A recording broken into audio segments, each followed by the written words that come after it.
Uma pessoa que eu gosto de usar muito como exemplo de supino é a Madre Teresa de Calcutá. Pessoas altamente altruístas que servem os outros. A linguagem de amor dele é serviço. Adora servir os outros para receber o reconhecimento. Tá. Seria o pagamento dele. Então são pessoas que têm que trabalhar isso, tomar muito cuidado, porque quando o supino não tem a identidade dele estabelecido, ele carece muito da aprovação dos outros. Então são pessoas que sofrem muito. São pessoas que são exploradas. O colérico consegue manipular muito fácil. São pessoas que dependem de... Nossa, você foi... é bom, tal coisa. E se ela faz uma coisa pra você, você não fala um obrigado, ixi, aí ela toma como ofensa pessoal. Não, cara, tem pessoa que é desse jeito. É supino. Não, nem falou obrigado comigo. Eu se não... Eu nem ligo. Não, também não nem Então, nem... Faz, tudo bem. O importa é que eu fiz. É isso aí. Entendeu? É isso aí. I'm finally healing from you. I'm finally healing. I'm finally healing from you. Estamos começando mais um AssonaCast. É um prazer ter você aqui comigo. Olha, hoje a gente tá com um especialista aqui para falar sobre temperamento. O psicólogo Thomas Ivazaki. Vamos trocar ali um papo com ele, entender um pouco sobre temperamento, né? E, aliás, falando em temperamento, qual o temperamento que é o seu? Você sabe? Então, se você não sabe, você vai descobrir hoje. Thomas, seja bem-vindo ao AssonaCast. Obrigado, Ney. Uma alegria estar aqui com você, poder compartilhar um pouco aí da minha trajetória, acrescentar aí na vida dos ouvintes aí sobre inteligência emocional, temperamento, formação familiar. É sempre bom estar compartilhando conhecimento com as pessoas. Show de bola, Thomas. É um prazer ter você aqui. A sua área é psicóloga, a gente já teve outros psicólogos aqui, mas psicólogo especialista em temperamento, e agora você também já está em uma outra área, né? Já já a gente fala. Cara, isso aqui é diferente e toca muito forte aqui o pessoal, e principalmente o AssonaCast, que ele é focado no empreendedorismo, né? E se tratando de empreendedorismo, empresa, né, funcionários, tratar com temperamento de várias pessoas, então eu acredito que vai ser muito massa aqui o nosso bate-papo. Mas antes de tudo, me fala um pouco quem é o Thomas antes mesmo da psicologia, me conta um pouco. Vamos lá. Eu nasci em Lusiânia, só nasci, depois a gente mudou para Brasília. Morei um tempo em Brasília com meus pais, depois fomos para Formosa. Fiquei lá também bastante tempo. E aí, com 18 anos, eu fui para São Paulo começar uma carreira de modelo. E aí, de modelo? Fiquei 6 meses em São Paulo. De lá, eu já fui para Nova York. Fiquei 3 meses em Nova York, Manhattan ali mesmo, né? Downtown. Experiência excelente, né? Assim, experiência de vida, de cultura. Tive uma oportunidade única, né? Mais do que a questão de dinheiro, é realmente muito novo poder ir para fora e trabalhar. Eu falo que as pessoas às vezes vão para fora, vão visitar um país, elas vão só no ponto turístico, fica só ali rodando os lugares, acaba que você não conhece, você não trabalha lá, você não mergulha na cultura, às vezes nem fala a língua. Visitei tal país. Você foi nos pontos turísticos, mas você não absorveu o que aquela cultura tem. A gente até brinca, às vezes até o jogador de futebol vai para outro país, eles levam a mãe, o pai, a cozinheira, o papagaio, o cachorro, eles não aprendem a língua, levam tudo, eles montam o Brasil lá, né? Muitos nem aprendem a língua do país. E aí acaba que você não desenvolve uma cultura, acaba que você fica com a mesma cultura em outro país. Isso é muito ruim, porque cada cultura tem algo diferente de acrescentar. E eu falo que é muito bom você também ir para fora para você valorizar o seu. Porque quem tá aqui, como tá acostumado com o que vê sempre, com o que tem sempre, às vezes não valoriza tanto. Quando você vai para fora, você fala, não, que lá é bom, não valorizava, agora eu valorizo. Com certeza. Então, a comida é a primeira. Isso é a primeira. E enriquece muito, né, o emocional da pessoa. A gente sabe que viajar, expandir a mente, aprender uma outra língua, enriquece muito o estilo de vida de uma pessoa. Então, com 18 anos, fui para lá, fiquei 3 meses, regressei, aí de novo comecei a viajar, fui para a China, fiquei em Guangzhou, perto de Hong Kong, ali por 3 meses também. De lá eu fui para Filipinas, mais 3 meses. De lá eu fui para a Coreia do Sul, eu fiquei lá em Seul, que é a capital da Coreia do Sul, né? E fiquei 3 meses lá, depois fui pro Japão algumas vezes, depois regressei pro Brasil. Aí fiquei um tempo aqui. Aí daqui eu já fui para Londres. Aí era para eu ficar 3 meses, eu fiquei 3 anos e meio. Caramba. Fiquei lá e tinha que viajar, né? Paris, Milão, Alemanha e voltava, mas eu me residi lá e foi onde eu comecei a fazer psicologia. Os Estados Unidos, a FCU, que é a Florida Christian University, montou um polo lá na época e eu comecei a fazer a psicologia lá. Então eu me encantei, né? Primeira vez que eu fiz a aula de inteligência emocional aí do Daniel Goleman. E aí eu fiquei impactadíssimo naquela época. Hoje já é bem, né, difundido, mas na época era algo muito novo, né? Estudo do comportamento humano. Então eu até queria fazer coach de primeira, mas falei, não, vou fazer psicologia e depois eu faço coach, que daí é mais rápido. Sim. Então foi a trajetória que eu tomei. Então eu me encantei desde cedo, né? Até mesmo porque, já dando um briefing aqui, um spoiler, essa questão de temperamento, o meu predominante é o sanguíneo. Então eu já nasci mais extrovertido, voltado para pessoas e para relacionamentos e menos para objetivos e tarefas. Então eu tinha mais dificuldade com organização, com horário, perdi inúmeros voos, trens, eu tive que trabalhar isso em mim porque é uma falha do sanguíneo, né? Organização.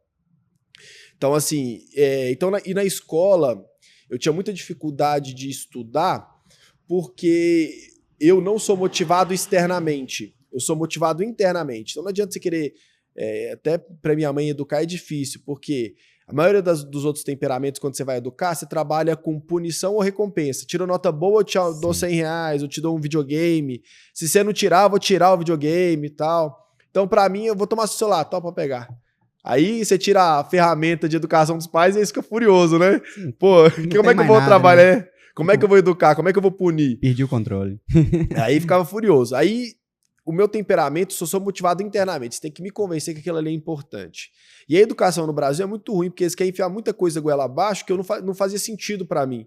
Cara, eu vou aprender isso aqui, quando que eu vou usar isso na minha vida? E a gente até brinca, né? Até hoje eu nunca usei Bhaskara, né? Balanceamento químico, e me cobrou como se eu fosse depender daquilo. Verdade. Então a educação no Brasil, infelizmente, ela é muito arcaica, ela é muito atrasada. Como é que funciona?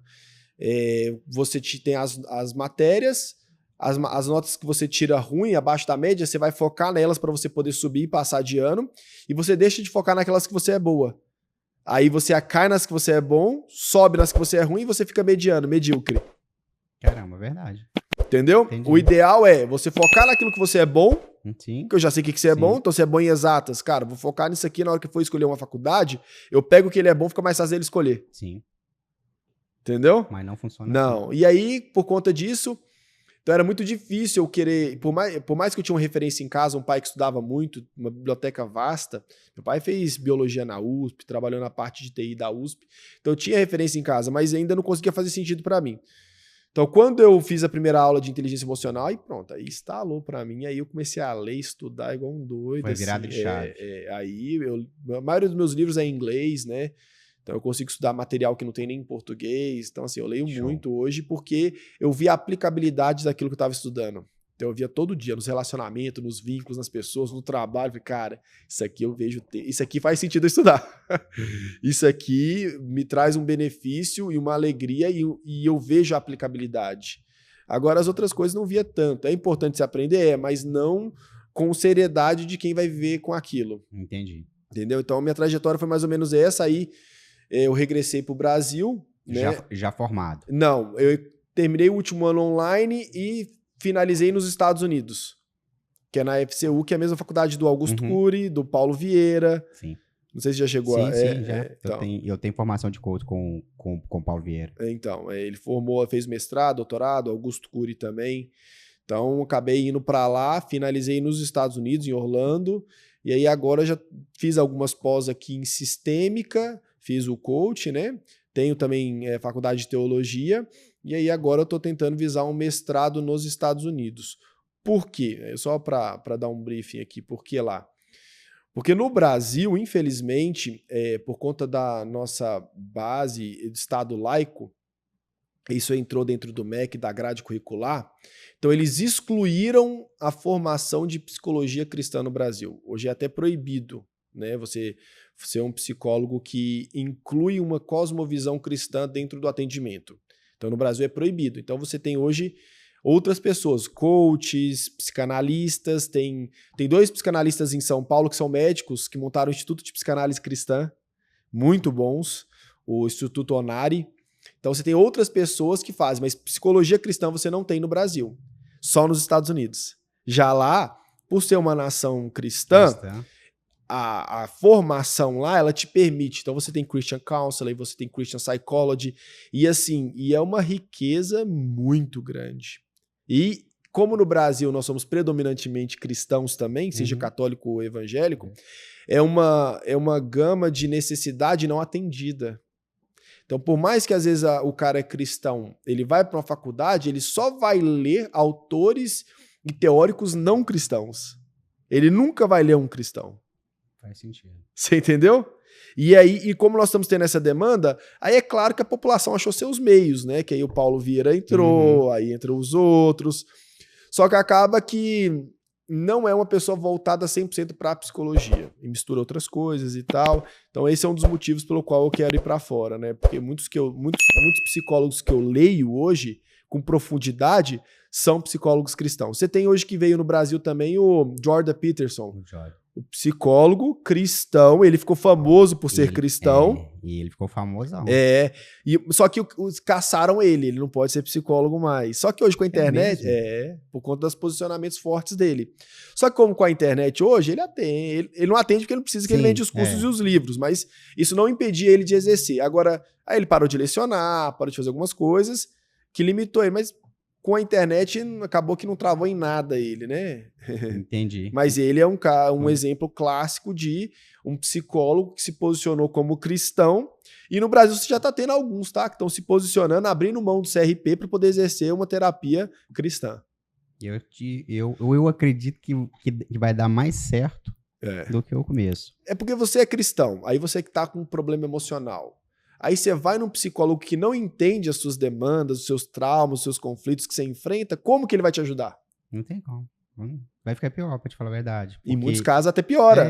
Em muitos casos até piora. Porque dá um conflito com ele mesmo no que ele acredita. E daí, aí você já começou a trabalhar aqui no Brasil como psicólogo e tudo. E vamos lá. Como o temperamento impacta uma empresa? Tá, vamos lá, olha só. Na empresa você lida com gente o tempo inteiro. E a primeira coisa é o autoconhecimento. Eu tô assistindo agora que tá surgindo um monte de podcast com o Ike Batista, né? O Ike Batista. Sim, muito. E assim, o cara se tornou o 7º homem mais rico do mundo. E ele vivia só entre os bilionários. Ele tava falando que, recentemente, surgiu os últimos 100% dos bilionários que surgiram nos últimos anos, apenas 15% a 20% são herdeiros. Os outros 80% são bilionários novos que surgiram. E eles pesquisaram o que eles fazem em comum. Esses 80% eles investem em estudo e leem pelo menos 50 livros por ano de autoconhecimento. Desenvolvimento pessoal. Olha que loucura. Então eles entendem a importância de eu trabalhar o meu temperamento, o meu perfil, o meu emocional. Eles sabem que é algo que se eu não trabalhar eu fico obsoleto e acaba que eu não tenho autocontrole para poder liderar e gerir o que eu estou fazendo. Então a primeira coisa é usar em mim. Saber qual é o meu perfil de liderança, como que eu lidero as pessoas, como que eu delego, como que eu interajo com as pessoas, quais são as minhas demandas.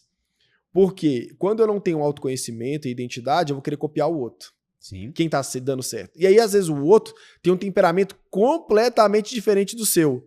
Aí você fala, puxa, eu faço tudo que aquele cara fala e não dá certo. Não vai dar. Para ele é natural, para você não. Para você é outro perfil.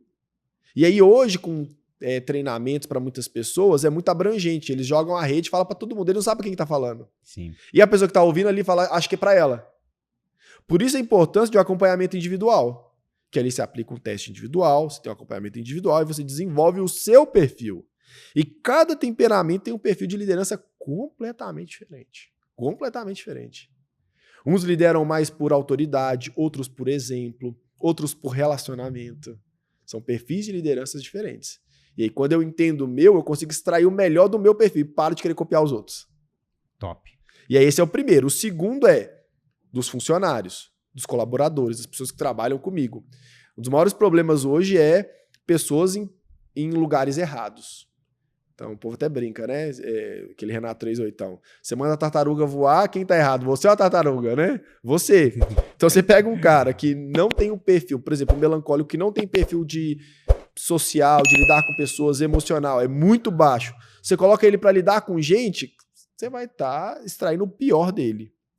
Ainda vai culpar ele. Sim. Eu tô com um caso Com similar, certeza. tô atendendo, ele é gerente de banco. E ele tá assim, pô, me coloca em algo administrativo, algo interno, para não ficar lidando com gente e tal. E o gestor não faz isso. Aí extrai o pior dele. Ele vai fazer? Vai desempenhar? Vai, mas não vai estar feliz. A empresa não extrai o 100% dele. E fica aquela coisa, né? Puxa vida, podia ter extraído tanto. E às vezes os donos de empresa pensam que uma das melhores maneiras de motivar o funcionário colaborador é com o financeiro. E não é. É o quinto ou sexto na categoria do que mais estimula o colaborador a trabalhar. Tem outras coisas que estimulam ele muito mais. Isso é normal. Propósito, visão, ambiente, relacionamento. Então, se ele tá num lugar que valoriza o que ele é bom, ajuda ele no emocional dele, ele vai produzir muito mais do que se oferecer, vai aumentar R$1.000 o seu salário.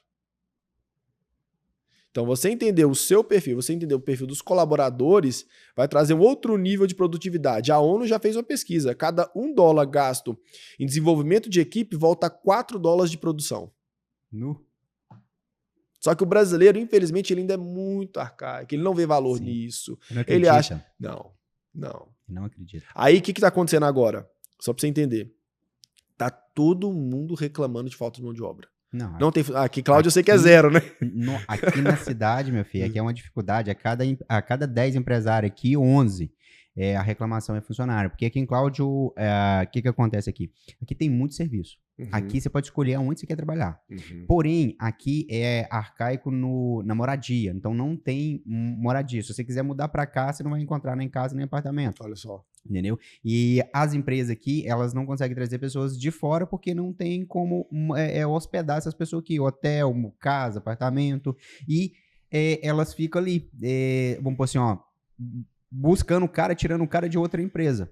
Entendeu? E eles reclamam direto disso, que falta funcionário. Não falta serviço. E aí, o que eu tô tentando explicar pros donos de empresa que eles ainda não entenderam que o jogo mudou. O jogo mudou e eles querem continuar exercendo como eles exerciam lá atrás, que era como? Você demitia um funcionário, tinha 100 currículos na porta. Sim. Sempre foi assim no Brasil. Você demitia um, tinha 100 na porta. Agora mudou. Agora o povo até brinca, né? Tem hora que eu vou fazer entrevista de emprego, eu penso que o dono fala que eu tô sendo entrevistado. Tem passaginha, tem isso aqui, tem isso aqui. É eu que tô sendo entrevistado agora. Então eles têm que entender que mudou. O que mudou? As oportunidades. Então, esses tempos atrás, minha esposa bateu o carro, ficou na oficina e eu tive que andar de Uber de aplicativo. E aí eu aproveitei para fazer pesquisa de campo. Falei, o que você fazia antes? Quanto tempo você tá aqui? E todo mundo que eu pegava, eu perguntava. E a maioria era gestor, gerente, trabalhava em empresa, bom funcionário. Por que você saiu? Estresse no trabalho, Pressão demais. picuinha, falta de previsão de futuro, salário baixo. Então, aí ele começa a pensar, cara, se eu trabalhar de motorista de aplicativo, eu vou tirar uns 2.500, trabalhando lá eu tiro uns 3, mas eu não vou ter que prestar conta pra ninguém. Vou fazer o meu horário e tal. Então o cara sai. E aí tem vendas online hoje, tem afiliados. Então tem um leque de possibilidades. Então tá faltando mão de obra? Não tá. Agora, você tem que mudar a forma de trabalhar as pessoas. Tem uma coisa que eles têm que entender, que hoje no Brasil a depressão está em quarta da doença que mais acomete o ser humano. Sim. Em 2030 vai para número 1. E onde estão essas pessoas? Nas empresas. Então os donos de empresas, se eles querem manter o funcionário lá bem, saudável, eles precisam desenvolver ferramentas para trabalhar essas pessoas. Se ajuda um funcionário com depressão, dificilmente ele te larga algum dia. Então agora você precisa ter essas ferramentas. Você precisa começar agora para você já ir testando, errando, aprendendo, para lá na frente você já tá na frente dos outros. Sim, verdade. Então se eles não viram a chavinha, daqui a pouco vai quebrar e falar, não tinha funcionário. Mentira. Passou vários muitos bons e você não valorizou e não soube trabalhar. Que top, cara. Show de bola. Entendeu? E como as emoções, elas interferem no dinheiro, nas finanças? Então, é até engraçado, uma vez um cara veio, tava na pizzaria, o cara falou, nossa, tava lá no podcast e tal, na rádio, né? Eu falava muito na rádio. Falei, tô precisando montar um podcast de psicologia, inteligência emocional, e falou, muito legal, mas eu gosto de focar em finanças. Então, ou seja, eu gosto de mais de finanças. E a pessoa não entende que finanças está diretamente ligado com o emocional. A forma como você lida com o dinheiro é como você lida com o seu emocional. Acabei de falar para você que os principais bilionários, eles leem 50 livros no ano falando sobre desenvolvimento humano, desenvolvimento pessoal, inteligência emocional. Por quê? Porque eles sabem que se eles não se controlarem, o dinheiro some. Então é o autocontrole que vai fazer você saber economizar, gastar no lugar certo, saber multiplicar. Então a principal coisa é o autocontrole. Então se você não domina as suas emoções, você não vai dominar o dinheiro. Acho que foi o Warren Buffett que falou, se você não consegue controlar nem as suas emoções, não espere que você vai conseguir lidar com o dinheiro. Eu postei esses dias ele falando. Então o Warren Buffett, que é um dos maiores investidores da bolsa do mundo, vira e fala um negócio desse.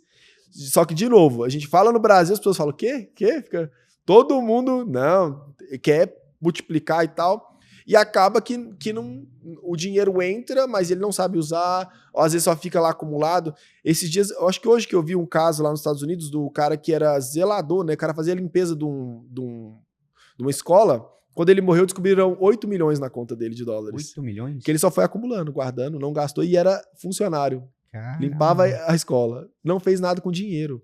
Ou seja, não trabalhou emocional e só acumulou. De que adiantou? Nada. Nada.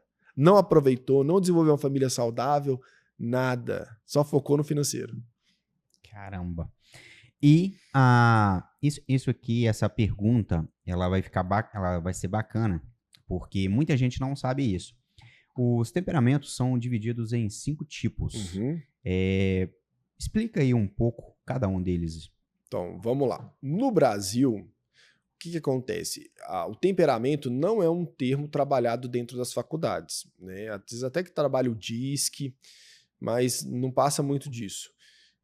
Nós temos o Enneagrama, nós temos o MBTI, então a galera de recursos humanos trabalha mais esses testes comportamentais dentro das empresas. O temperamento é o menos usado, só que hoje é o mais difundido online. Então você tem o Ítalo Marcilli, que é um psiquiatra que começou, foi o percursor, você tem a Isa Minatel, que é uma pedagoga que trabalha, mas todos esses, eles vêm de uma vertente filosófica e até cristã. Muitos padres, até evangélicos, têm livros falando sobre temperamento. As igrejas trabalharam muito esse termo, né? Então, ele vem dentro de uma linha filosófica. O termo temperamento surgiu lá atrás, Hipócrates já falava sobre os 4 fluidos do ser humano, que isso interferia, mas depois foi ver que não tinha nada a ver, e aí foi evoluindo, né? Então, da teoria que era lá atrás, 300 anos antes de Cristo, porque hoje é outra coisa completamente diferente, mas ainda ficam alguns conceitos. Então, eles trabalhavam muito com os elementos da natureza, terra, fogo, ar e água. Mas não é essa linha que eu trabalho. Somente em 1980, mais ou menos, que um psicólogo americano chamado Will Schutz, que ele começou a trabalhar dentro de uma linha psicológica. Todos que nós temos no Brasil é filosófica. Então o povo confunde as coisas. Isso que você vê na internet, a maioria que é só 4 temperamentos: colérico, sanguíneo, fleumático e melancólico. Porque eles vêm dessa linha e eles trabalham muito rígido, que é, você é uma coisa, o outro é outra, e o outro é outra, assim, e o ser humano não é bem assim. É muito mais complexo do que eu sair taxando o povo de uma coisa ou outra. E eu cheguei a atender pessoas que liam livros, né, Ítalo Marcilli, pessoal da internet, e chegou a mim e falou, não, eu sou colérico e tal. Eu falei, ô fulana, vamos fazer o teste pra ter certeza, né, você tá falando, postava e tal. E ela lia muito, muito inteligente. Fizemos o teste. O teste deu que ela era 70% melancólica e só 30% colérica. Não. Aí ela, não, faz sentido. Falou com o marido aqui, não sei o quê. Então, assim, às vezes você não tem o conhecimento, você lê um negócio e acha que é aquilo. Você acha que é. Tipo hipocondríaco, né? Lê uma doença, eu tenho isso. Então, o ser humano é muito fácil de ser manipulado, né? E então, assim, no Brasil a gente vê muito essa linha filosófica. Não é a que eu trabalho. Eu trabalho a linha psicológica. Então, a gente aplica testes. E essa galera não tem teste. Só livro. Você, lê o livro aqui e se autodiagnostica. É assim. Eu não. Eu tenho um teste, eu tenho um curso. A gente trabalha com 5 temperamentos, foi acrescentado supino, porque depois de muito aplicar o teste, viu que tinha um perfil que não cabia nesses 4. E o mais importante, eu divido ele em 3 áreas distintas, que é controle, afeto e inclusão. Controle é como eu lido em relação à liderança. Então, Então eu posso ser um temperamento em liderança, eu posso ser outro em afeto, que é as pessoas mais próximas que eu amo, e outro em inclusão, que é pessoas que eu lido no dia a dia, no trabalho, na escola ou na faculdade. Então, cara, e é loucura, parece até que a pessoa é bipolar, né? Mas não é o temperamento dela. Então tem pessoas que eu vejo que trabalham com família, então a empresa é familiar. Quando ele entra na sala de reunião com a família, ele vira colérico, agressivo, nervoso, brigando. Quando ele sai pra fora, ele vira sanguíneo, carismático, acolhedor e abraça o povo. Não, esse cara é falso. Não, não é. É o temperamento dele que é colérico em afeto e sanguíneo em inclusão. Deu pra entender? Deu pra entender. E tem um outro que eu acompanhei também, ele policial, e ele montou um cursinho preparatório pra polícia, e ele é muito introvertido, ele é caladão na dele, sério, tal. Só que quando ele assume a liderança, ele fala e você fala que isso é outra pessoa. Por quê? Porque ele é melancólico em afeto e inclusão e em controle ele é colérico. Caramba, mano. E quem sabe disso, você olha a pessoa e fala, não, como é que muda? E quem não sabe fala, bipolar danado esse cara. Quem não sabe, ou se não, igual eu tô falando, fica diagnosticando os outros, tá achando o outro disso ou daquilo, ele não tem a menor compreensão. Então hoje no Brasil, eu gostaria que as pessoas amadurecessem, né? E assim, eu até brinco, falo assim, eu gostaria que quando você entrasse no perfil do Instagram da pessoa, em vez de ter lá o signo, que é uma coisa que, o alinhamento dos astros, que tem nada a ver, tivesse lá o seu temperamento pra saber como é que lida com você, né? Mais fácil. Muito mais fácil. Era mais fácil. E tem como, Gozinho, eu tenho 4 na minha frente, certo? Que aí, vamos pôr da internet. Vamos pôr na parte ali que você falou. Você trabalha na parte de 5. Tem como você falar as características de cada um deles? Claro, vamos lá. Então, o melancólico, são pessoas que já nascem mais introvertidas, voltadas para objetivo e tarefa e menos para pessoas e relacionamento. Então, de todos os temperamentos, esse é o que é mais voltado para a genialidade. Quase todos os gênios eram melancólicos. Por quê? Eram pessoas que conseguiam ficar focados em um objetivo, em uma tarefa, sem se distrair com interações sociais. Certo. Então, Thomas Edison, como é que você conseguiu? Eu errei 1000 vezes, fiquei lá tentando.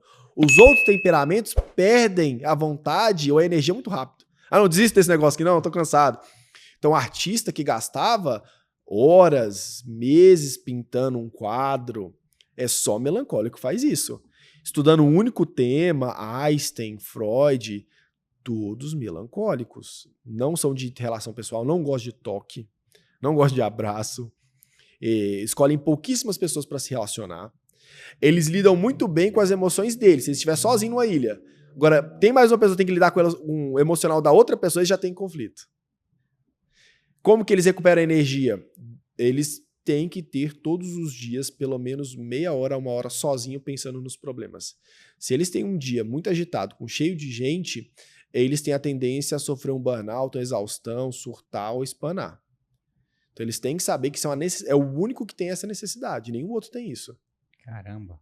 Então às vezes a mulher é casada com melancólico, o cara tá lá quieto, vou fazer um negócio assim. Cara, o cara não tá quieto. Ele tá solucionando um mundo de coisa na cabeça dele. Ele tá carregando. Se você atrapalhar aquele momento dele, nossa, ele fica furioso. Caramba, mano. Porque é a maneira dele de recuperar a energia. Então esse é o melancólico. O colérico é o mais polêmico. São pessoas que já nascem mais extrovertidas, voltado para a liderança, muita energia, lida tão bem com tarefa quanto com pessoas. É o mais invejado de todos os temperamentos, por conta disso. Porque ele tem uma habilidade de liderança nata. Se você vê num parquinho uma criança controlando as brincadeiras das outras crianças, é colérico. Já sobe, não tem medo de falar em público, já tem mais destreza. Então ele nasce com isso. Qual que é os desafios do colérico? Por ele nascer assim, é quase que instintivo ele manipular as pessoas. Então a pessoa está com dificuldade, ele já foi, já voltou, e já vai usar a pessoa para seu benefício. Aí o que acontece? Ele aparenta ser um sanguíneo, extrovertido, gostar de gente. Você conversa, você vê ele, tá fazendo uma gente, mas não é. Ele usa a extroversão dele como um mecanismo de defesa para selecionar quem são as pessoas que ele vai usar para alcançar seu objetivo. Caraca. Diferente do sanguíneo. O sanguíneo, ele é extrovertido e ele gosta da relação. Ele tá nem aí com objetivo, com tarefa, com sonho, não. Eu quero estar com gente, sair, fazer festa. Eu quero estar com gente. Sanguíneo não sou, não. O colérico, ele aparenta ser sanguíneo, mas ele não é. Ele não gosta de gente. Ele gosta de alcançar seus objetivos. E se precisar estar com gente, ele vai estar com gente. Se precisar ser extrovertido, fazer brincadeira. Esses dias eu atendi um empresário muito famoso, né? Muito bem estruturado. E ele falava assim, cara, tem hora que eu me sinto um personagem. Porque eu tô, às vezes, com outros empresários e eu fico fazendo piada e não consigo ser eu mesmo. De tanto que o cara adotou esse comportamento para poder se sobressair nas situações. E é um cara que você olha para esse cara, você não consegue parar de rir. Ele dá palestra, dá treinamento, onde ele vai, todo mundo gosta dele. E tem hora que ele fala, mas tem hora que eu não gosto. Que doideira, né, cara? Esse é o colérico. Aí depois nós temos o sanguíneo, que é o meu perfil, que aí já nasce mais extrovertido, voltado para lidar com gente, mais receptivo, mas muita dificuldade para objetivo, tarefa. Se você me der uma planilha, eu como a planilha. Eu detesto rotina. Eu adoro aprender coisa nova, ir em lugar novo, conhecer gente nova. Então é aquela pessoa que tem um trabalho muito importante para fazer, alguém liga, vamos ali, vamos. Você acha o trabalho? Depois eu fico sem dormir e faço o trabalho. Fica nada, entrega o trabalho sem fazer. Então eu tive que me trabalhar muito para assumir uma disciplina, uma rotina, porque daí você não faz nada na vida. Então, o sanguíneo existem habilidades aprendidas. Então, eu aprendo a habilidade, nunca vai ser natural. Então, se você me colocar para trabalhar, por exemplo, numa loja de atendente todo dia fazendo a mesma coisa, nossa, ou num hotel para ficar lá recepcionando gente, eu vou morrer de tédio. Se você me colocar para ficar na frente de um computador desenvolvendo software todo dia sozinho, na pandemia foi o que mais sofreu, foi o sanguíneo. O melancólico não sentiu nada. Pra mim, não faz nem falta. Se ele tiver a família dele ali, acabou. O colérico ultramente tranquilo, mas ele sofreu. O sanguíneo foi o que mais sofreu. Ou sofreu ou são aqueles que faziam festa clandestina. Sim. Sim, faz sentido. Aqueles que faziam festa clandestina pode fazer o teste. Esses dias eu fui dar o treinamento de temperamentos numa empresa de streaming, de software, né? A maioria era desenvolvedor de software, TI. Eu falei pro cara, 30 funcionários. Falei pra ele, quer ver que vai da maioria melancólico? Cara, 70% melancólico da empresa. E aí ele colocou happy hour, e sexta-feira ele fazia churrasco e ninguém ficava. Ninguém queria. Ninguém queria. Não, eu quero ir pra casa, ficar com gente aqui, já com tempo demais já. Então, assim, você entender de perfil, isso vai evitar isso. O cara gastou uma grana montando mesa de ping-pong, fliperama, e não é uma coisa que motivar aquele perfil de funcionário, de colaborador. Na verdade, ele copiou outra empresa, né? Isso, Estados Unidos. Porque como ele foi uma startup, você copia dos Estados Unidos, lá tem. Em alguns lugares funciona. E na dele, a maioria era melancólico. Não funcionava. Então, esse é o sanguíneo. Tem que trabalhar essas coisas. Você tem o fleumático. O fleumático de todos é o mais equilibrado. São pessoas que já nascem com a expectativa muito equilibrada. Eles conseguem lidar tão bem com o extrovertido quanto com o introvertido, com gente, com tarefa. Embora eles prefiram muito mais tarefa, rotina e disciplina. São pessoas que funcionam com rotina. É aquela tipo de pessoa que precisa fazer a mesma coisa todo dia. Adora uma rotina. Ele detesta coisa imprevisível, coisa nova. Então, se você coloca uma coisa nova para ele, já vai ter problema com ele.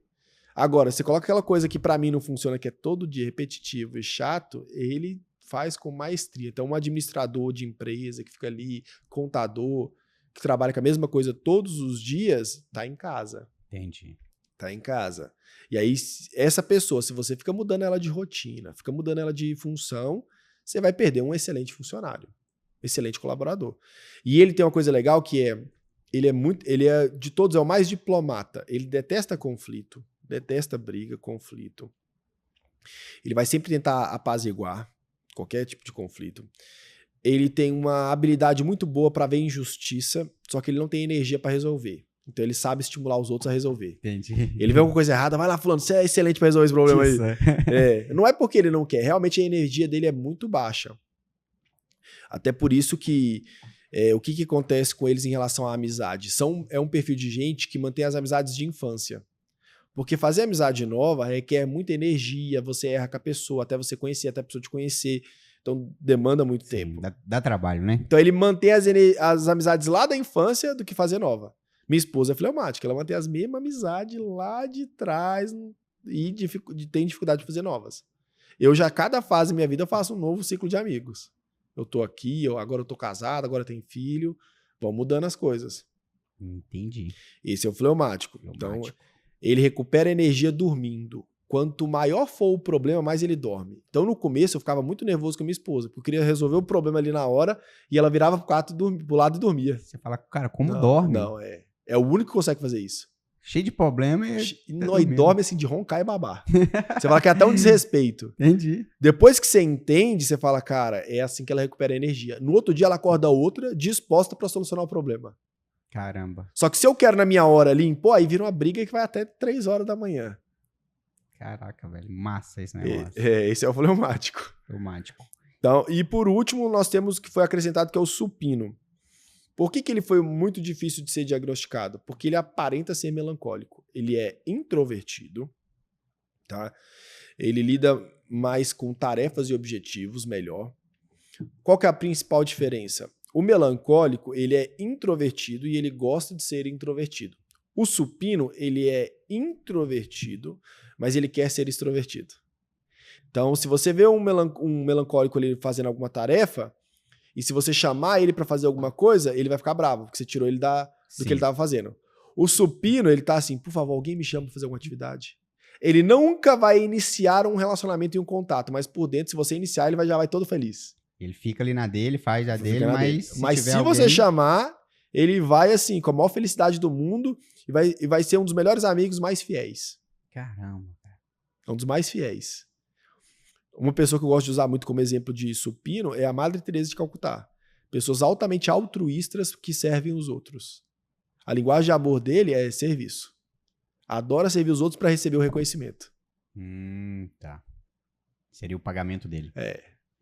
Então são pessoas que têm que trabalhar isso. Tomar muito cuidado porque quando o supino não tem a identidade dele estabelecido, ele carece muito da aprovação dos outros. Então são pessoas que sofrem muito. São pessoas que são exploradas. O colérico consegue manipular muito fácil. São pessoas que dependem de... Nossa, você foi... é bom, tal coisa. E se ela faz uma coisa pra você não fala um obrigado, ixi, aí ela toma como ofensa pessoal. Não, cara, tem pessoa que é desse jeito. É supino. Não, nem falou obrigado comigo. Eu nem ligo. Não, também não. Então nem... Faz também. O importa é que eu fiz. É isso aí. Entendeu? É isso aí. O supino não. Se você não fala um obrigado, meu amigo, Nossa, ele vira a cara pra você, não conversa com você. conheço tantão de gente agora. Então, e aí o supino, é igual falando, se você trabalhar ele, se torna o cara mais leal, mais parceiro, mais fiel de todos os temperamentos. Que top, cara. Só que se você não trabalha ele, aí é aquela pessoa que tá sempre buscando a autoafirmação dos outros, sempre reclamando, negativa. E aí você não sabe por quê. É porque você não adubou e não irrigou certo. Aí ela não floresceu e aí ela tá na pior versão. Caramba, mano. Que massa. Eu tô de cara aqui. E já entrando aqui nessa parte, qual a diferença entre caráter, temperamento e personalidade? Fantástico. Isso é muito importante esclarecer, tá? Então, temperamento vem quando a gente nasce. Então, cada pessoa nasce com um temperamento. Ele é a nossa parte genética herdada dos nossos pais ou dos nossos avós, né? Nós já nascemos com ela. Pode ser até gêmeos, você pode ver que um nasce mais extrovertido e um outro introvertido. Então, cada um carrega uma carga genética diferente. Isso já é nato, a gente já nasce. E se concretiza até o 5º ano de idade. Então, assim, são coisas que não mudam ao longo da vida. A pessoa vai nascer com aquele temperamento. Se a família e as pessoas em volta souberem trabalhar isso, por exemplo, um sanguíneo que gosta de social, então se você proporciona para ele se relacionar com outras pessoas, ter um ambiente cheio de gente, ele vai desenvolver uma pessoa saudável. Se não, ele vai desenvolver uma pessoa ruim. Então eu tenho sanguíneos que eu atendo, por exemplo, que os pais não sabem disso, não sabem trabalhar ele para viver no social, ele age com o comportamento correto para receber o reconhecimento das pessoas. Se as pessoas não reconhecem o comportamento dele, ele vai para o comportamento ruim. Faz sentido. Quebra a escola, Caramba, quebra celular, quebra tudo. Então, por isso que é importante os pais saberem. Que eles vão saber o que o filho precisa. E se é gêmeos, às vezes faz a mesma coisa para os dois, um aceita e o outro não. Um se sente amado e o outro não. Porque tem temperamento diferente. Então, conforme a sociedade, os pais e a família trabalham o temperamento, eu desenvolvo um caráter bom. Se eu não trabalhar, eu vou desenvolver o caráter ruim. Então, o caráter é como eu lido com o temperamento da pessoa quando ela nasce. Certo.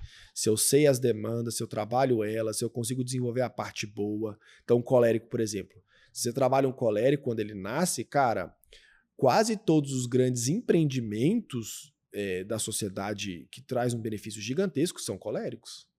São líderes que têm ideias fantásticas, que trazem um benefício muito grande para a sociedade. Mas se eu não trabalho, são pessoas que exploram os outros, passam em cima dos outros, destrói a própria família, filhos, porque não foi trabalhado. Focou só no financeiro, só na ganância, só resultado imediato. É violento. Isso é top demais. violento, Então, se eu sei trabalhar, opa, eu tenho um filho colérico, ele nasceu colérico. Então, eu vou canalizar ele para que seja uma pessoa boa. Para que ele consiga canalizar essa energia para o bem da sociedade. E não para alcançar seus objetivos gananciosos. Então você consegue, se você descobre isso, você consegue Já ir moldando. moldar a pessoa. Você já vai moldando para que ele seja a melhor versão. Ele nunca vai virar outro temperamento. Ele vai sempre ser Ele colérico. vai ser aquele ali, mas você consegue moldar ele pro bem ou pro mal. Isso. Aí quando quando eu dou o curso, eu coloco vários perfis lá. Dentro do curso, eu coloco quem é um colérico bem trabalhado? Arnold Schwarzenegger. Por quê? O cara nasceu, o cara era da Áustria, o cara falou assim: você campeão de fisiculturismo. Os caras, você tá louco?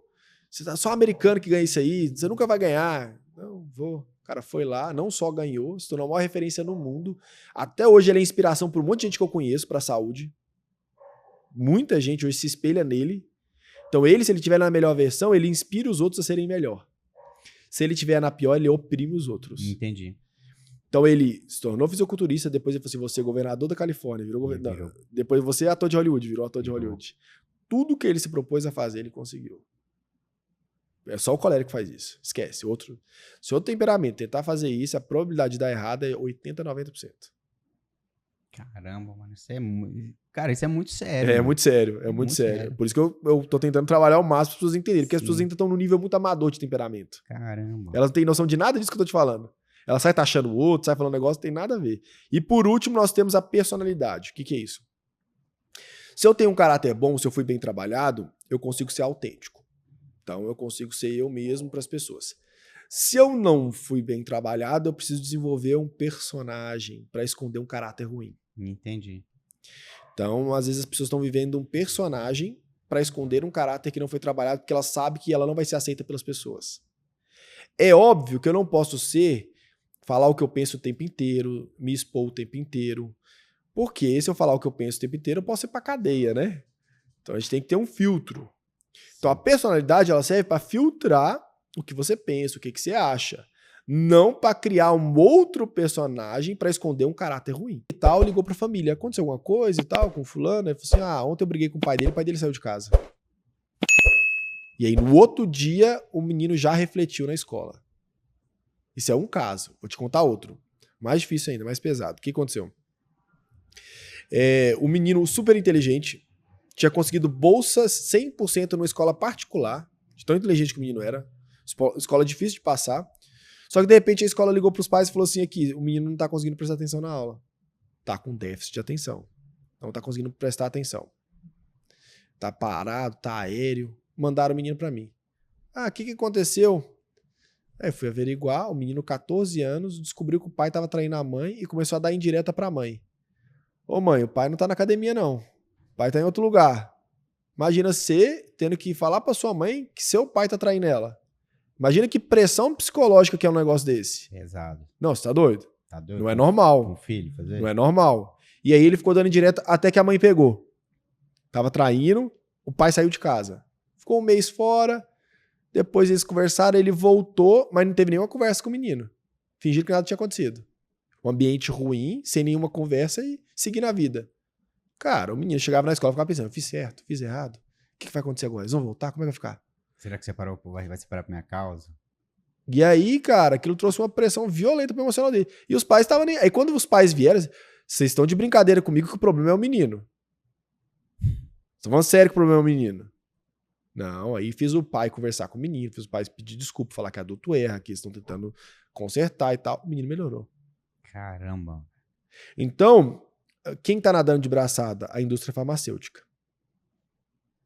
E aí nós estamos tendo um monte de professor, 80% dos professores hoje estão formando em especialidade em autismo ou TDAH. Sou especialista, tô tratando, tal. Mentira, não são. Infelizmente, eles estão sendo doutrinados a mandar o menino pro psiquiatra, o psiquiatra medicar. É isso que tá acontecendo. Eu tô com um menino que ele, hoje não tá mais que eu tô atendendo ele, mas ele desde os 4 anos era medicado. Desde os 4. Tá com 17, vai fazer 18 esse mês. Caramba, velho. O menino sentava assim e falava assim, Thomas, eu me sinto rato de laboratório. O pai, com muita condição financeira, levou nos melhores psiquiatras. Melhores psiquiatras da região. Eu virei pro pai e falei assim, quantos professores de faculdade psiquiatras você levou seu filho? Ele falou, vários. Quando que um concordou com o outro? Nunca. Toda hora eu trocava os remédios. E nunca, hoje o menino não toma nenhum. Tá na melhor fase da vida dele. Caramba. Tive que internar o menino também em clínicas, enfim, pra poder tirar. Porque daí aí tem outro problema, a retirada do medicamento. É o que eu ia falar, tipo, funciona como uma droga? Exatamente igual a droga. Uma dependência. Em muitos casos até pior. Uma vez eu internei uma menina que nunca usou droga nenhuma, zero. Nem bebida alcoólica. Era só medicamento, que o psiquiatra receitava. Internei lá pra tirar, o coordenador da clínica falou assim, Thomas, eu prefiro lidar com o viciado com o crack do que com ela. O vício é mais forte. Ela acordava de madrugada e destruturava a casa inteira.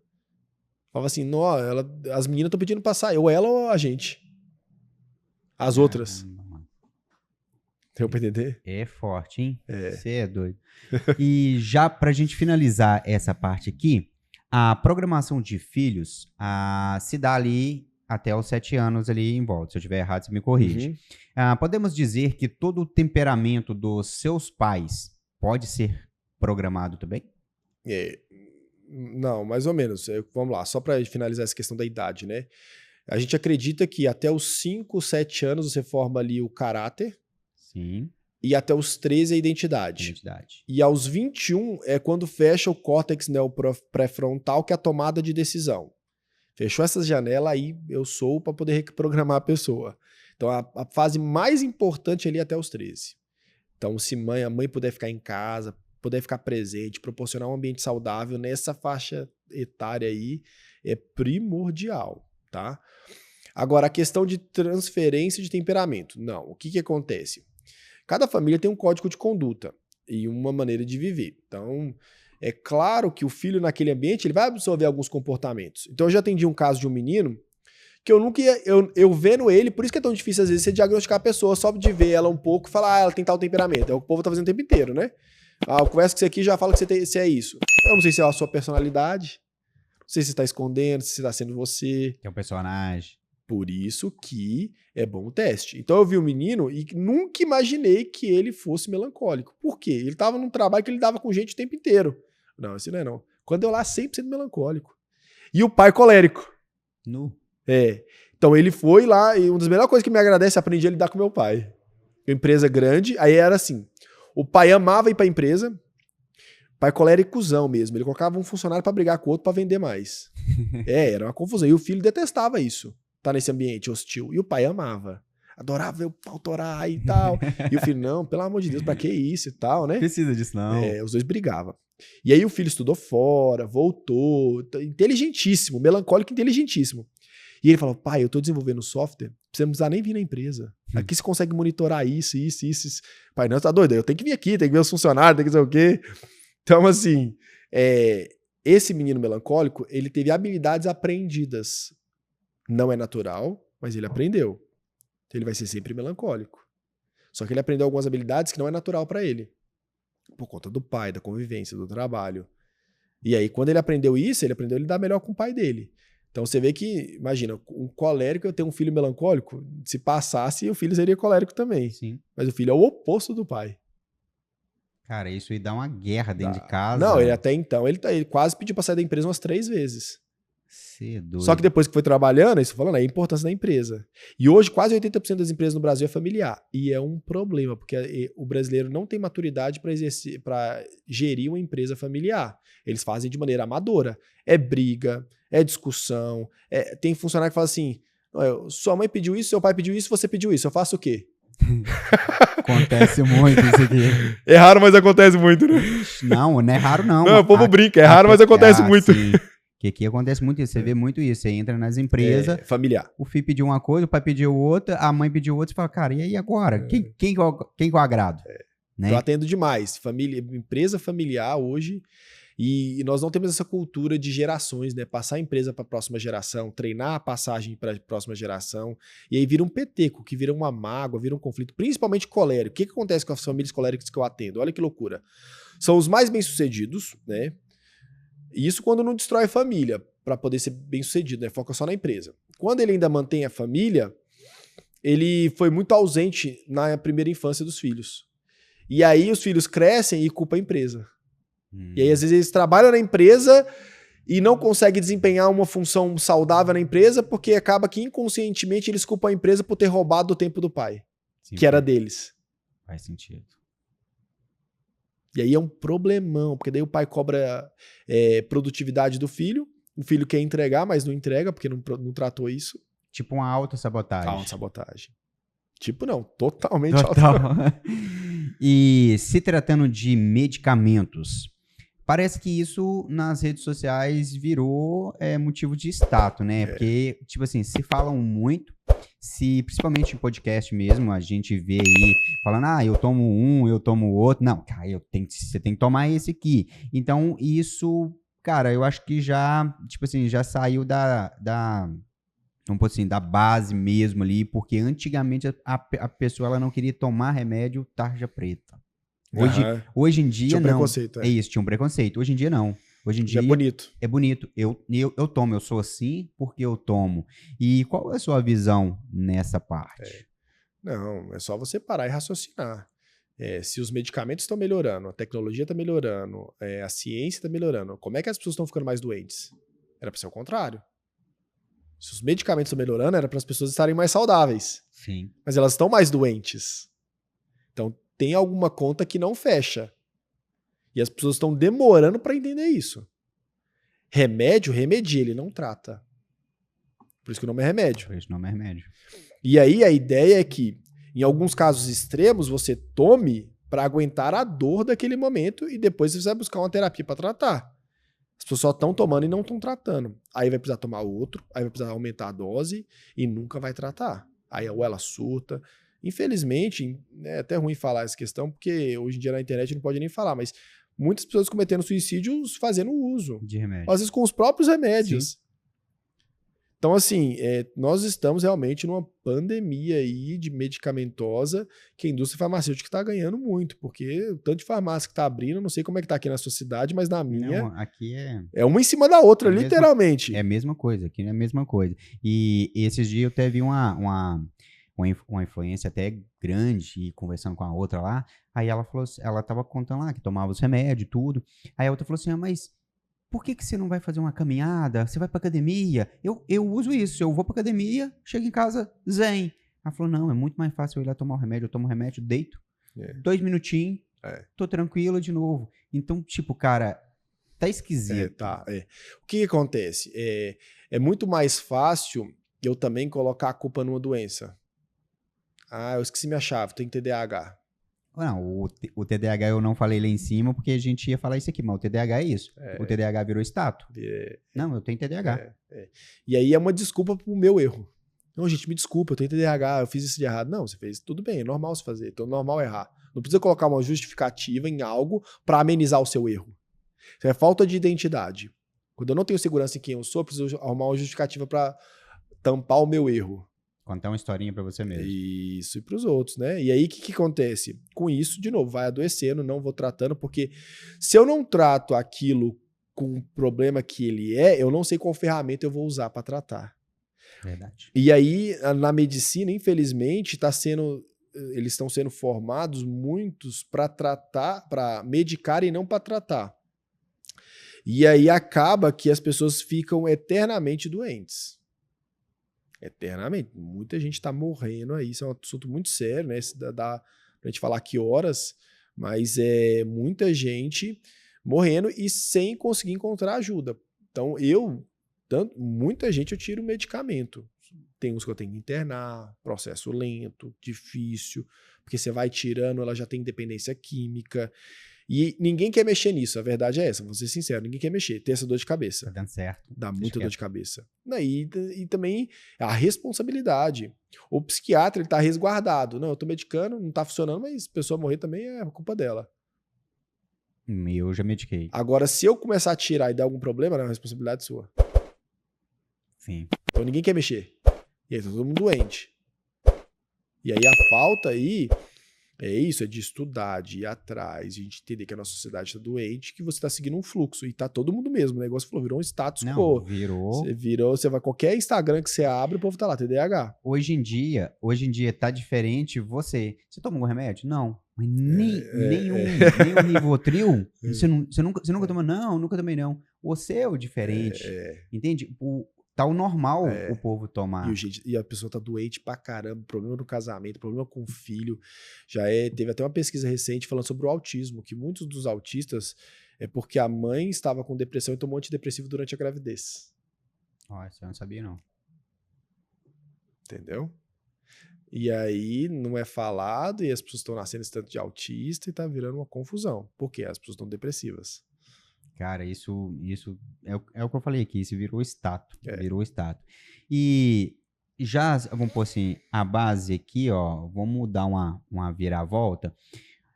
Sempre a gente pergunta para psicólogo que vem aqui sobre a fé. Uhum. Qual a sua visão sobre a fé? Então, nós somos um ser tricotômico, né? Tripartido, corpo, alma e espírito. Corpo é aquilo que nós temos, nós alimentamos, fazemos atividade física, esse é o nosso corpo. Alma é onde ficam nossas emoções, nosso emocional. Então, na alma é onde reside seu consciente, seu inconsciente. E o espiritual é onde reside o seu espírito. Então, são 3 coisas completamente diferentes. Eu lido com elas diferente, de maneira diferente. Agora, é uma questão cultural a forma de trabalhar isso. Então, durante muito tempo, igual eu falei no começo, foi separado. Não, vou tratar só sua alma separado dos outros 2.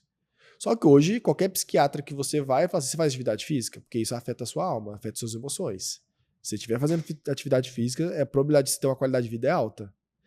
Hoje, até a questão de oração, tem médicos falando, né, que pessoas que oram se cura mais rápido. Já está comprovado o benefício da oração. E eles teve um médico aí que está rodando, ele falou que era totalmente cético, mas que fizeram a ressonância durante a oração, e ele viu lá os benefícios, ele acompanhou, e ele ficou impressionado. Então hoje já é comprovado. Só que tem se trabalhado muito pouco no Brasil a alma e o espírito dentro do consultório, dentro das terapias, né? E isso tem trazido uma perda para quem é. Então, acho que tem que respeitar todo mundo. Cada um vai ter a sua caminhada, a sua escolha. Não pode ter nenhuma imposição. Mas na hora que a pessoa quer tratar, eu quero escolher alguém que entenda o meu mundo. Que entenda aquilo que eu vivo. Não alguém que vive outra coisa completamente contrária. O povo hoje está cansado de teoria. A internet está cheio de teoria. Tô falando sério. E é de toda psicólogo, psiquiatra. Então, esses dias eu tava vindo no carro falando com um amigo meu, com o Cadu, que tem uma psicóloga conhecida e tal, e ela tá dando cursos de como começar e manter um relacionamento do zero. E ela nunca manteve nenhum relacionamento. Como é que ela vai ensinar? E vende muito, porque a propaganda dela é muito boa. O pitch dela é bom. O pitch dela é bom. Então hoje nós estamos nessa era da superficialidade. Nós vimos um outro coach falando assim, o povo perguntando, como é que você consegue fazer tanta live, tanta palestra e não repetir? Aí ele falou assim, não, é porque eu aprendi que quem é generalista controla os outros. E assim, por que controla hoje? Não vai controlar daqui pra frente, mas hoje controla porque a internet fez um boom muito rápido, muito cedo. Então não deu tempo dos especialistas irem pra internet, depois que eles foram. Sim. Então quem falou primeiro aparentou ser especialista. Saiu na frente. Saiu, mas aí já veio outros especialistas confrontando, desmentindo. Só que não é todo mundo que vê. Então você só fica com aquilo que aquele falou. E aí isso é um problema muito sério.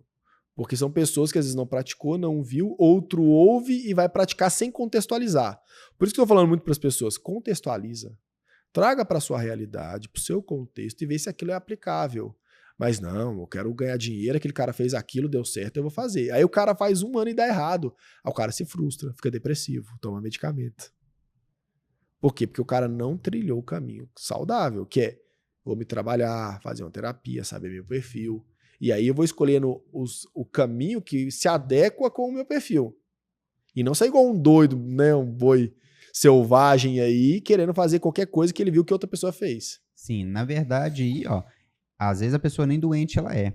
Não. Ela tenta fazer, se frustra, se põe a culpa, acha que ela não dá Incapaz. conta, incapaz, ela vai ali, entra ali na ansiedade, depressão, tu começa a tomar remédio, fica doente. Mas aí se você me perguntar, cara, no Brasil, infelizmente, a cultura, Ney, ela é muito ruim em relação a isso, né? Por conta da questão cultural mesmo de formação do país, desse Estado laico, né? De não impor nenhuma religião. Isso é muito bom. Mas, ao mesmo tempo, não é que ela não impõe, ela exclui algumas coisas. E não deveria. Se é laico, eu deveria também me permitir utilizar da terapia cristã para quem quer. E não, você não tem isso na faculdade, você não tem essa opção no Brasil, então você tem que buscar fora. Quando Freud estava desenvolvendo a psicanálise, pra você ter ideia, tem um livro que chama Cartas de Freud e Pfister. Pfister era um pastor da Alemanha que estava usando a psicanálise dentro da igreja. E eles trocaram quase 20 anos de carta. Eles compilaram essa carta e fizeram o livro. Não. É fantástico. Aí você lê como é que era a época, como é que ele vivia, porque não tinha WhatsApp, então o povo era carta. Sim. Então é fantástico você ler as trocas de carta. Só que no livro, Freud, como ateu, ele falava assim, não, religião adoece as pessoas, coloca prisão, culpa e tal. E Pfister, não, que você tá doido, liberta, a pessoa tá mais saudável. Eles nunca chegaram no consenso, mas sempre se respeitaram muito. E você vê a conversa, fala, gente, muito mais maturidade de divergir do que hoje. Não leva pro pessoal. Sim. Eles se respeitando até o final. E amigos, muito amigos. Mas a questão ali é que os dois achavam que estavam falando da mesma coisa, mas estavam falando de coisas diferentes. Por quê? A religião de seita, de alguns líderes que controlam as pessoas adoece muito. Já vi adoecer, eu atendo muita gente doente na igreja por conta de líderes doentes. Por isso tem que contextualizar. Então Freud estava falando assim, não, eu atendo muita gente aqui doente. E às vezes eu fiz, você estava vivendo uma realidade que eram os líderes mais saudáveis, que ajudavam muita gente.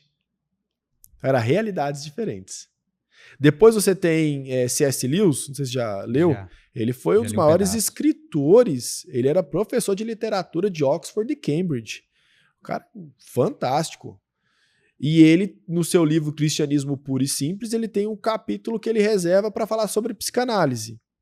Muito bom, que ele fala, olha, o que a psicanálise faz, ela trata o trauma das pessoas. Então você nasceu, seu pai fez alguma coisa que te gerou um trauma e você não consegue hoje ser uma pessoa normal, ele faz você voltar para o seu normal para você tomar decisões mais claras, mais coerentes. Mas quem disse que seu normal é saudável? Aí ele vem falar, né? Quem disse que seu normal é saudável? Aí ele fala que só o evangelho é capaz de mudar o homem natural para um homem melhor. Deu pra entender? Deu. Então o C.S. Lewis já trabalhava com isso lá atrás. Então isso já é uma discussão desde antes da psicologia. A psicanálise vem antes da psicologia. Então isso sempre foi uma pauta. E aí hoje no Brasil a gente vem essa demanda gigantesca e pouco suprida. De pessoas cristãs e outros psicólogos que não entendem, ficando pior. Sim, e até mesmo com atrito no conhecimento. Sim. E se falando de fé, a gente fala de família, né? Como vocês, psicólogos, vocês vê a família? A família é a base da sociedade. Todo o resto deriva da família. Então, se eu venho de uma família saudável, aprendi a lidar com meus irmãos, dividir, respeitar a liderança, eu vou para a empresa, eu sei fazer isso. Eu sei trabalhar em equipe, eu sei respeitar a liderança. Se em casa meus pais não souberam trabalhar isso, eu não vou saber trabalhar na sociedade. Tem pai que eu atendo e fala assim, quando você morrer, você está deixando 3 bombas relógio para a sociedade. Pessoas impacientes, intolerantes, incapazes de lidar com o social, e a responsabilidade é dos pais. Quem formou foi vocês. Caramba. Aí ele falou, então eu nasci para ser pai. Eu falei, mas você já tem 3 filhos, o mais velho já tá com 22. Agora não. Agora você tem que dar um jeito de virar um pai, né? Não tem como voltar atrás, mas não. Então a destruição da família, do referencial saudável, tem adoecido a sociedade.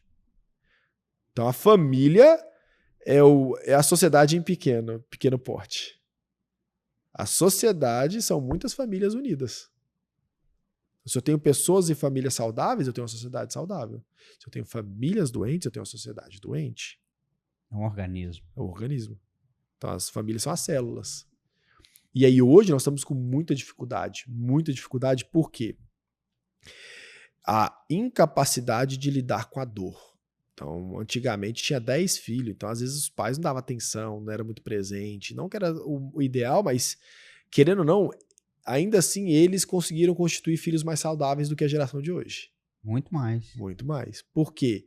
Porque eles prezavam por valores e princípios. Eles não separavam por qualquer coisa, eles aguentavam a fase de desafio, de difícil, para depois alcançar uma fase melhor. A de hoje não tá aturando nada. Já casa falando assim, qualquer coisa eu separo. E aí eles, por conta disso, eles perdem por viver as melhores experiências da vida, que só são vividas quando eu passo a tempestade. Tem um filme que chamou Despertar da Paixão, com o Edward Norton. O filme, a mulher casa pra sair de casa com o médico, e o cara leva ele pra uma aldeia remota, ela não gosta dele, traiu ele e tal, mas aí por ficar lá e ter convivência, com o tempo ela começou a olhar ele diferente. Não, ele ajuda as pessoas e tal, e ali desperta a paixão que ela vive o melhor momento, que ele adoece e ela fica doida porque ele adoeceu. Então eles passaram por um momento difícil e viveram algo extraordinário. A de hoje não está esperando passar pelos momentos difíceis e não estão vivendo nada extraordinário. Primeira tempestade já... Abandona. Não tem história. Não tem raiz profunda. Porque não supera a adversidade, a dor.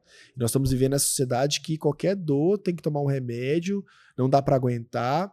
Muito infantil. Então isso é culpa desses pais. Às vezes está tendo 1, 2 filhos. Ah, meu filho, não sei o que. Faz o mundo girar em torno da necessidade dele. Isso é narcisismo. Sim. Ele nasce e cresce achando que o mundo também é para servir ele. E isso é comprovado, tá? Os pais antigamente, quando criavam os filhos às vezes mais agressivo, e eles erraram,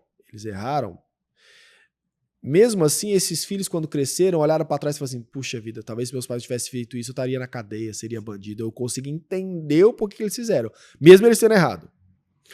Os de hoje, que faz tudo por eles geram essa consciência de que é obrigação dos meus pais fazer por mim. Eles me tiveram. Sim, eu não pedi para nascer. Não pedi para nascer. E aí eu transfiro isso para a sociedade. A sociedade também tem que me servir. Então esses pais estão criando filhos narcisistas. E aí é difícil você viver e conviver com a pessoa narcisista. Caramba, velho. Você falou tudo aí que realmente acontece. Olha, estamos chegando aqui ao fim do AcionaCast e sempre a gente pergunta aqui o seguinte, sempre a gente deixa pergunta um conselho, certo? Um recado ou um sonho. No seu caso, a gente deixou aqui para um conselho e um recado. Uhum. Qual o conselho que você daria para a sociedade em geral? Um conselho, né? Foquem nas famílias, né? A gente falou aqui que as famílias são as células de um grande organismo. Quanto mais saudável a família for, mais a sociedade vai ser. Quantos anos você estudou para exercer um ofício? Para ser um advogado, para ser um empresário, para ser um médico? E quanto tempo você estudou para ser pai? Para ser esposo? Para ser mãe? Para ser mulher, esposa? Então, às vezes a gente não estuda nada, faz tudo da cabeça. E a probabilidade de dar errado é altíssimo. Então, busque ferramentas, busque trabalhar o seu individual, fazer terapia. A gente fala que o sucesso na vida é quando eu recebo um tanto de trauma e dou um pouquinho a menos para meus filhos. E aí você vai melhorando. O que está acontecendo agora é o inverso. Às vezes eu estou aumentando o trauma para os meus filhos. E aí eu estou deixando pessoas doentes aí para a sociedade. Então, uma dica. Invista em construir um emocional estável na sua família, no ambiente. Não coloque a sua dor momentânea acima da construção de princípios, valores e propósitos daquela família. A dor, ela vai passar. Mas o que você construiu enquanto estava enfrentando a dor vai ficar na vida dos seus filhos.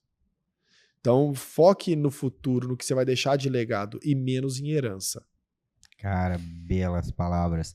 E, para finalizar, um recado que você possa dar para a sociedade. Você deu um conselho, né? Conselho, como diz o outro, se fosse bom, era vendido, né? Não tem esse ditado? Sim. E um recado. como eu estou trabalhando mais nessa questão espiritual, voltado para a psicologia, né, que a gente tem muito nos Estados Unidos, eu vejo que o Brasil é uma nação cristã. Então, o recado que eu quero dizer é que uma espiritualidade saudável gera um emocional saudável. Elas estão conectadas uma coisa com a outra. Então, invista também nisso, né? O recado que eu falo é: gaste tempo. Estude, leia, conviva com amigos, fortalecendo a gente chama em psicanálise metafísica, que vai além do físico, né? E se você investir nisso, a probabilidade de você ter uma qualidade de vida e um estilo de vida saudável é muito grande. Show. Thomas, quero te agradecer. Eu que agradeço. Pelo seu tempo, cara, você tá aqui. Cara, olha, foi impressionante o papo. Eu mesmo já tinha falado antes, preparado a galera antes. Falei, cara, a gente vai estar com um psicólogo aqui diferente do que a gente tem costume e tá acostumado por aqui. Mas isso aqui, ó, tocou muita gente, com certeza. Então, muito obrigado por toda a equipe do AcionaCast. Estamos abertos para você, qualquer hora que você quiser voltar, quiser, como falar, não, cara, eu preciso de um espaço. Estamos abertos aí para você. E deixo agora o microfone aberto para você aí, para você fazer as suas considerações, falar o que você, às vezes, eu não te perguntei aqui. Legal. Então, pessoal, o que eu quero deixar vou deixar o Instagram aí para vocês seguirem, né? Vai deixar aí marcado em algum lugar, thomas.ie. E assim, se você gosta de desenvolvimento pessoal, inteligência emocional, essa ligação de espiritualidade com a psicologia, com a psicoterapia, segue a gente, que a gente está aí para contribuir, né? Eu falo que quando as pessoas vão no consultório, eu gosto de criar antivírus para a sociedade, né? Pessoas que estão saudáveis, bem, sem tomar medicamento, né? A não ser que seja muito necessário, ensinando para as outras pessoas que tem como você viver a vida sem estar doente, sem precisar estar tomando medicamento. Então tem como. Não é fácil, mas tem. Requer muita disciplina, estudo, trabalho, para que você desenvolva um estilo de vida equilibrado, para que você consiga extrair felicidade da sua vida, sem precisar usar subterfúgios, bebida, droga, medicamento. Então, assim, o que eu quero dar de conselho é isso. Invista, porque a vida é uma só. Se você não conseguir desempenhar uma vida saudável, você não vai ter outra oportunidade. Show de bola. E com essas belas palavras aí do Thomas, cara, olha só, para você que tá aí em casa, você não piscou um pouquinho e muita coisa que falou aqui doeu. Doeu porque é verdade e doeu porque você descobriu qual temperamento é o seu. E o melhor, você descobriu qual temperamento é do seu esposo ou da sua esposa, dos seus filhos. E agora sim, agora eu acredito que você vai pensar totalmente diferente. E para você que aí tá aí mergulhada na parte dos remédios, também você descobriu coisas importantes sobre isso. E muitas vezes você acha que você não é capaz e você realmente é capaz. E, cara, uma história muito, muito, muito bacana, certo? Mas aqui você descobriu muitas coisas. Comenta aqui embaixo do vídeo, segue o Thomas e, olha, assunto igual esse aqui a gente quer trazer mais, viu, Thomas? É legal. Porque é um assunto, assim, que tá no DNA do AcionaCast, porque a gente quer ajudar novos empreendedores, a gente quer ajudar empresários, a gente quer ajudar a sociedade em geral.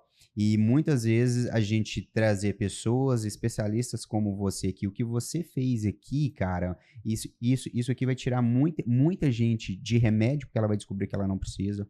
Ela vai entender o filho, o esposo, a esposa, igual eu falei aqui. E a pessoa, ela não ia saber isso aqui se ela não procurasse um curso, alguma coisa assim. E nem, vamos por assim, nem todo mundo quer fazer um curso.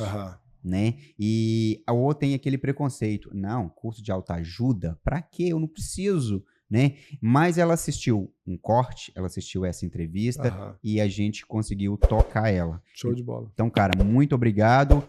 E você aí do outro lado, te espero na próxima entrevista.